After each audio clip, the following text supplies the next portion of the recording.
You are the type of owner who notices everything about your dog. The way they wait by the door, the way they lift their head at a familiar sound. You already understand that a dog's loyalty doesn't need words. But what happens when that loyalty has nowhere left to go? What happens when the person a dog waits for never comes back? That question became real during one of history's most brutal conflicts. And the answer still matters today. During the Second World War, thousands of dogs were trained alongside soldiers, forming bonds that military manuals could never fully document. They moved through jungle and mud, through noise and fire, trusting a single human voice above everything else. Most of those stories disappeared with the men who lived them, but one story refused to disappear. It survived in the memories of airfield workers, in the accounts of soldiers who witnessed it firsthand, and in the quiet image of a dog standing at the edge of a runway at dusk, waiting for a plane that would never land.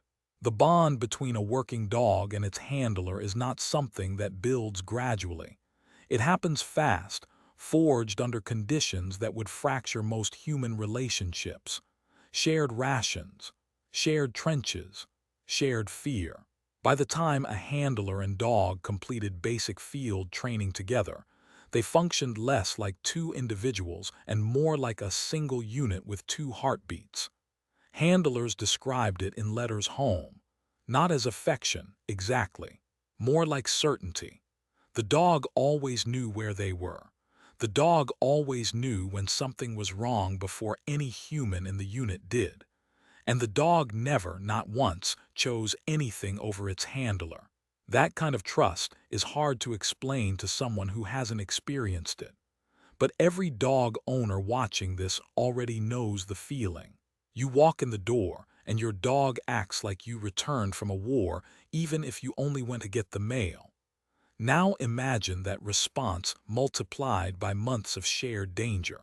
Imagine that bond tested daily by the sounds of aircraft engines, by long silences, by the specific smell of one person in a world full of strangers. For dogs stationed at forward air bases during the war, the runway was everything. It was the place where their handler left. It was the place where their handler returned. The engine sounds became a kind of clock. The dog learned the routine before the handler even reached for his jacket. Then one day, the plane came back without him. Accounts from veterans and base personnel from several theaters of the Second World War describe variations of the same scene. A dog waiting at the perimeter fence. A dog that wouldn't leave the flight line. A dog that responded to every incoming aircraft with the same urgent, searching behavior, then retreated in silence when the wrong face stepped off the plane. One composite story, reconstructed from several documented accounts shared by veterans and base support workers, captures what many of them witnessed. The dog had been assigned to an airbase in a forward operational zone. His handler was a young man from somewhere flat and landlocked, a place where wide skies were normal, and aircraft had always seemed like something from another world. When the two were paired during training, the dog took to him immediately. The handler would later write in letters that the dog slept with its chin on his boot every night, like it was anchoring him to the ground. Their work together involved perimeter patrol, detection work, and the kind of quiet vigilance that kept a base functioning in dangerous conditions. The dog was not a mascot. He was a working animal with clearances and assignments and a record. But he was also, in every real sense, that young man's closest companion in a place where closeness was hard to come by. Every time the handler flew out on a transport mission, the dog was left with the ground crew. And every time, without being told anything, the dog made his way to the runway's edge before the estimated return time. He had learned the schedule from the inside out, not from a briefing, from pattern, from paying attention the way only a dog can. The ground crew got used to it. Some of them would bring the dog water. Some would sit with him for a while. One airman described it in a post-war account as the most reliable thing on the whole base. You could set your watch by that dog. Then came the mission that changed everything.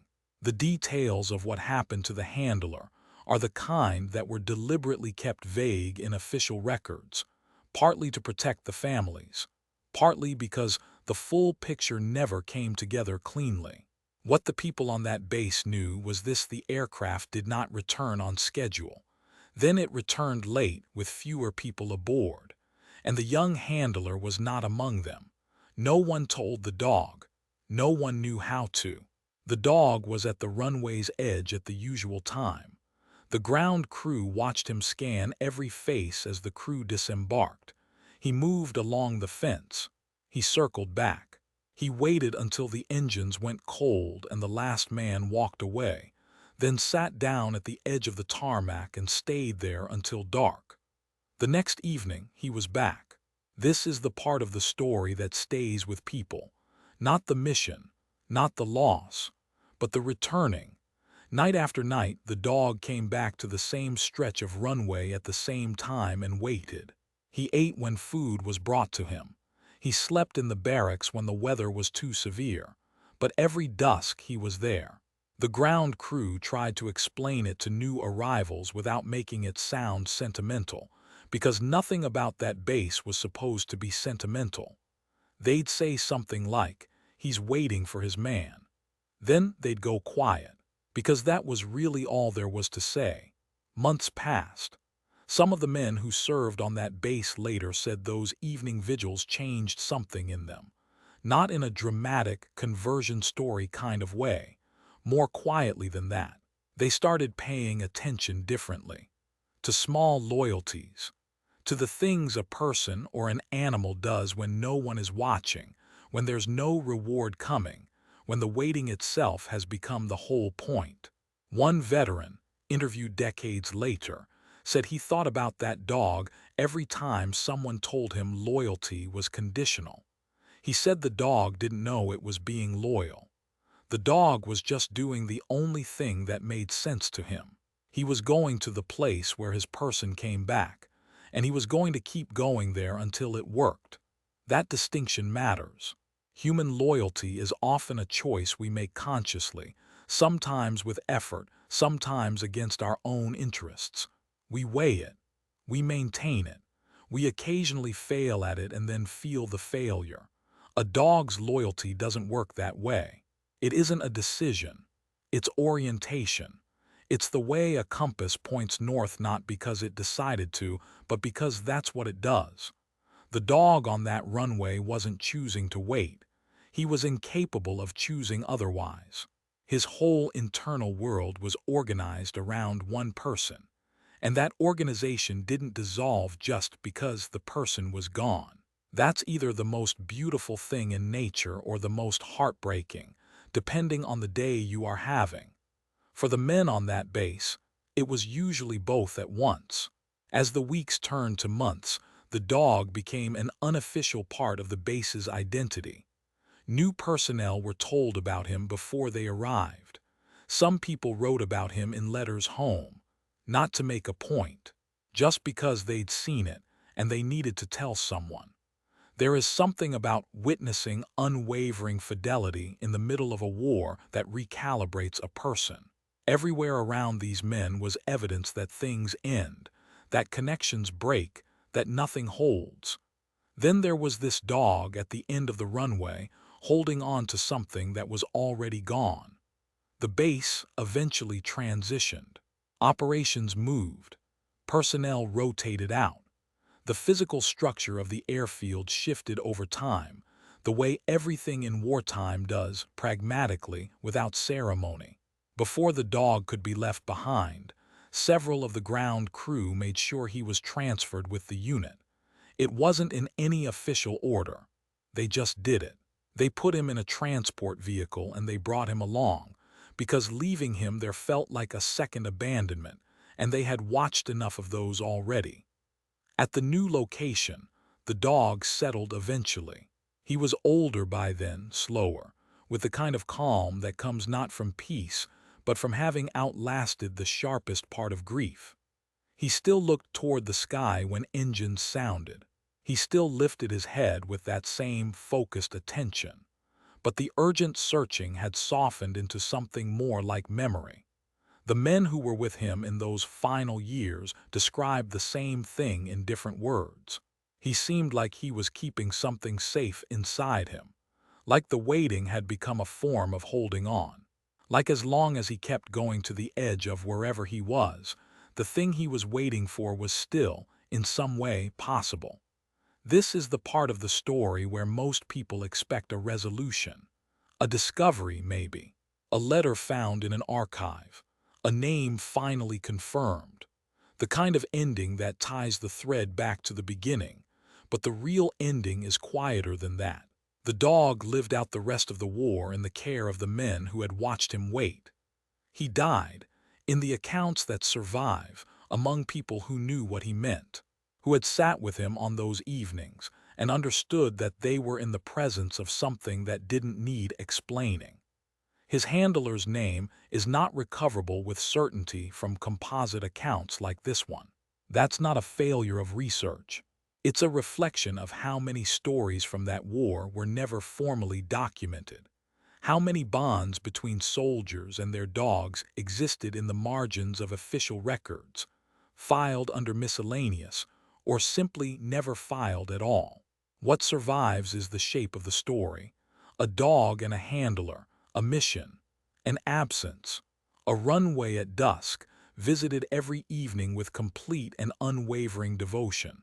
And then there is this: the men who witnessed it carried it with them. In interviews, in letters, in the occasional memoir written long after the war ended, that image kept appearing. A dog at the edge of a runway, waiting. The sky going orange and then dark. The dog still there. One man wrote that he had seen a lot of things in the war that he spent decades trying to forget. That dog was not one of them. That dog was the thing he kept. It's worth stopping here to ask why. Why does a story like this persist? Why do the men who witnessed it choose to record it, to repeat it, to carry it home through decades of ordinary peacetime life? Part of the answer is simply that it is beautiful. Unambiguously, uncomplicatedly beautiful in a context where almost nothing else was. But there's another part. Something about what the dog was doing that these men recognized from the inside. They were also waiting for the war to end, for it to make sense, for the people they'd lost to somehow still be findable. They moved through days that felt like they were still pointed at something that no longer existed. They went through motions that used to mean something, in locations that used to mean something, and they kept going because stopping felt like the final severance. The dog, in other words, was not alien to them. The dog was familiar. The dog was doing out loud what they were doing quietly. There is a certain kind of grief that doesn't announce itself. It doesn't collapse. It just keeps returning to the same place. It keeps showing up at the edge of the runway. It keeps scanning the faces of everyone who gets off the plane, not because it expects to find what it is looking for, but because the act of looking is the last remaining form of connection. The dog understood this before the men had words for it. Decades after the war, researchers and historians began systematically documenting the role of dogs in military service, not just their tactical usefulness, but their psychological presence in the lives of the soldiers alongside them. What emerged from those accounts was consistent and striking. The dogs were often the last thing holding a man together, not the mission, not the rank, not the ideology, the dog. The specific, personal, uncomplicated relationship with an animal that asked nothing of you except that you come back. And when the man didn't come back, the dog didn't close the chapter, didn't update its expectations, didn't file the loss somewhere manageable. The dog just kept going to the runway. There is a reason stories like this one survive wars and then survive the peace that follows. It is not because dogs are simpler than humans. It is because They show us something about fidelity that we know is true but struggle to practice. Something about love that doesn't calculate return on investment. Something about loyalty that doesn't require the other person to hold up their end. You already know this if you have a dog. You know it from the way your dog greets you after 5 minutes the same way it greets you after 5 days. You know it from the way it notices your moods before you do. You know it from the way it positions itself between you and whatever it perceives as a threat, without weighing the cost, without a plan, just because you are its person, and that is enough. The dog on the runway was doing the same thing, on a larger stage, with higher stakes, for longer than anyone thought possible, and the men who watched him learned something they couldn't have learned from each other.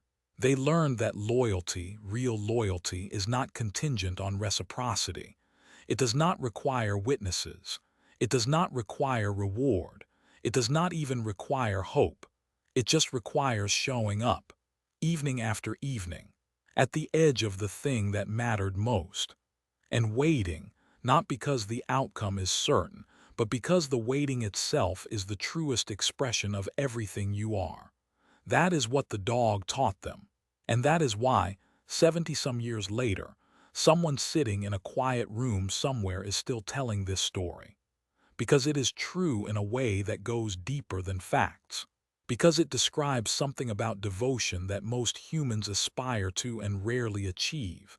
And a dog did it naturally, automatically, without a second thought, for as long as he lived. The runway is gone now. The base is overgrown or repurposed or both. The men who watched those vigils are mostly gone too. Their letters in boxes, their memories in archives, their voices preserved in recordings that only a few researchers have listened to all the way through.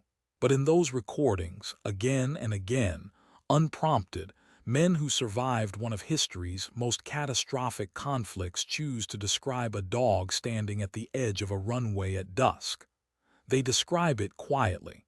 They describe it clearly. They describe it like it is the most important thing they saw. Maybe it was. If this story stayed with you, there's a reason for that. It's because you already understand what that dog understood. You are the kind of person who shows up, who stays, who doesn't look away when things get hard. Subscribe if you want more stories like this one. Stories about the animals who remind us what fidelity actually looks like, and the people who were changed forever by witnessing it. Some dogs become more than companions. They become legends. Subscribe now for more unbelievable true dog stories, and explore the trusted gear and books we've linked below inspired by today's video.